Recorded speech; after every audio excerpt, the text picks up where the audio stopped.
Okay, welcome back everybody. It's been a while since I've made any sort of video. Excuse the machine cutting. This is the state of the shop. It's a bit cleaner. We did kind of get a dumpster going, so things are getting cleaner as we go. And as you can see, I've kind of cardboarded up this giant window, and I made this foam curtain on this other window just in the hopes of keeping it cool in here. It does get extremely hot in here. I'm on the third floor. This building was built in like the 50s, I think, and these windows are just single pane, old as hell. I mean, if you touch them, they are hot. They really don't insulate. And so the other day it was, I mean, it's been getting up to the high 80s in here, and then the air there is central air that was added in after the fact, which works, but it's been having a hard time getting it even close to 70. It's where I'm at right now. But you know, the other few days during this heat wave, I can't get this place below 77, 78, and that is really hot to be kind of sanding, packing up. It's bad, but this has helped. I went into the machine, cleaned out absolutely everything I could. I programmed the thermostat, which helped out a ton today. So 70 is cold for how it's been in here recently. And so this is the glassing room, which is going to need some work. Hopefully this week I can update this place. I've been meaning to do that. But so I like it kind of warm in here because it makes the work cure faster. So I made a little duct really quickly because, again, I didn't have a lot of time. Just out of some scrap cardboard, so the AC kind of comes in, comes around, comes back out. So the month of June was absolutely insane. Extremely busy. Had a couple logistical issues, which are truly mistakes on my part that I can avoid in the future. But I was all day long cutting wings and other parts and boxing things, and again dealing with just the usual problems that happen almost every day. So once I get busy, I kind of turn off the camera. I just start doing the work because that's what's most important. But let's get up to date on a couple of things. And I guess starting with these, first and foremost, I kind of since I was so busy, I said I need to get the machine time quicker on these wings, and I did. I took them maybe from a half hour aside. Again, this is the 1500, and then this is the 2300. A little bit of difference between the two just because of size, but I took it from maybe a half hour aside down to, honestly, got it maybe shaved off 35% of the cutting time. So it feels a heck of a lot faster now.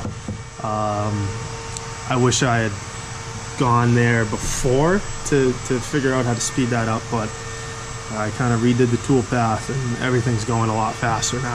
And so on to, I'm calling this the swoosh stabilizer. It's just a stabilizer with some tips pointing upwards.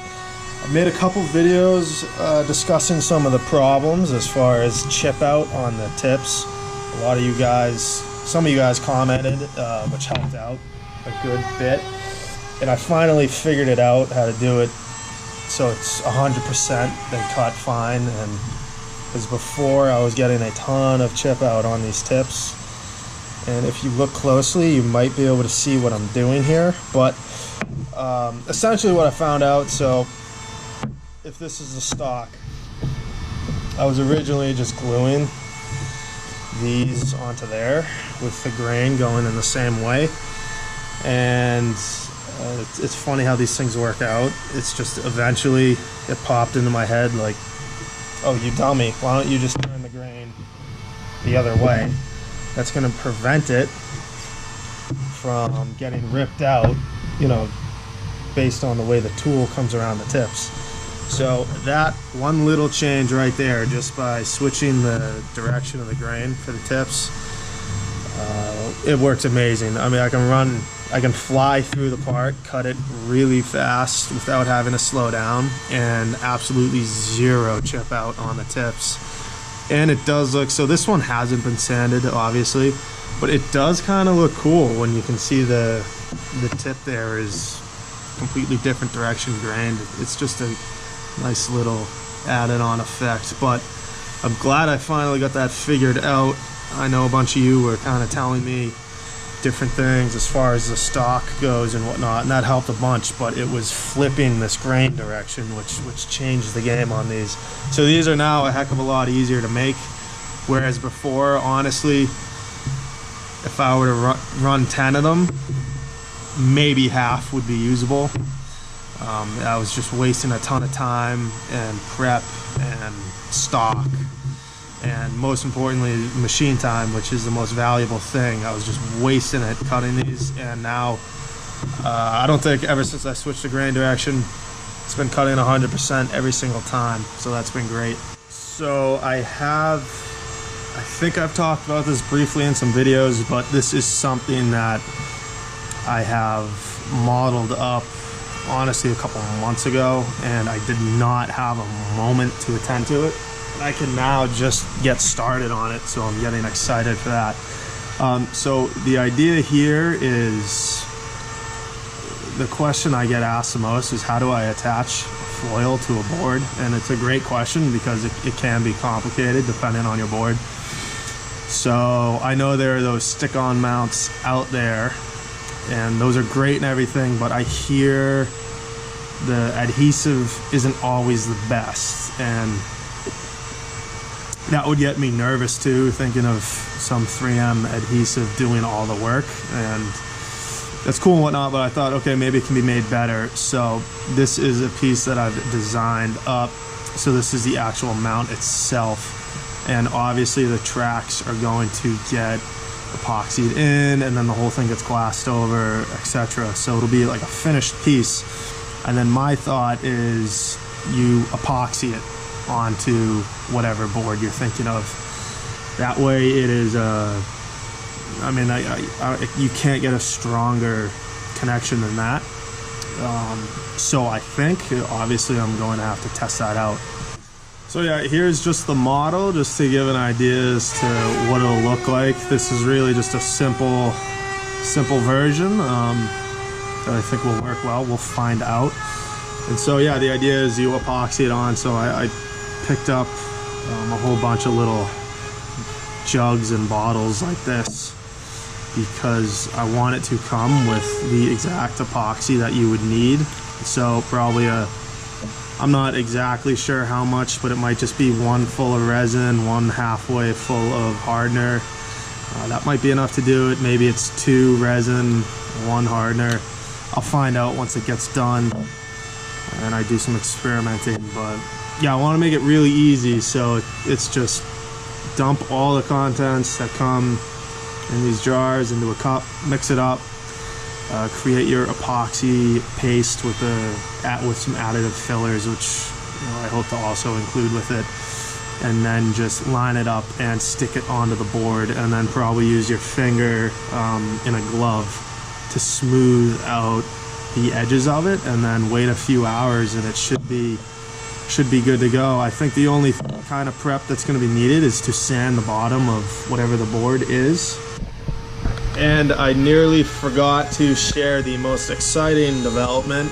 I was having some problems with shipping, having wings break, because it's kind of difficult. Well, it was, until I knew eventually. From the start I did think, okay, if I could cut out a foam shape, that would be great, but I just didn't really realize how easy it would be, and all it came down to was ordering this foam a couple inches bigger in the X and Y dimensions, and then obviously this gets wrapped up in some protective foam, and then it sits in there snugly You can wrap it tight with cardboard. I've also been doing a bunch of braces, so these will get put on, these get added to the boxing as well, and that keeps things from getting crushed, because that was how most things were breaking in the past. And I've sent out a whole bunch in this configuration. Nothing has broken, so that's been a huge headache that has been solved, and it was way easier to do than I thought. It just came to spending the extra few dollars on getting a bigger piece of foam. But spending the extra few dollars on the bigger piece of foam ends up saving a ton of money down the line, because A, I can pack up with less cardboard, which is sneaky kind of expensive when you use a lot of it. And then also, somebody doesn't have the bummer of seeing a wing that's broken, and then I need to send out a whole nother one, which again is time, the cost of the foam, and then to ship it. So the couple dollars spent in more foam saves a ton of money down the line, so that's been great. So that's all I really have at the moment. Not the most entertaining or exciting video, but I'm just going to be cutting through the rest of this stock for the day. Once I get working on some of the newer stuff, I'll be sure to put it up and record it and do the best I can as I go. But for now, that's about it.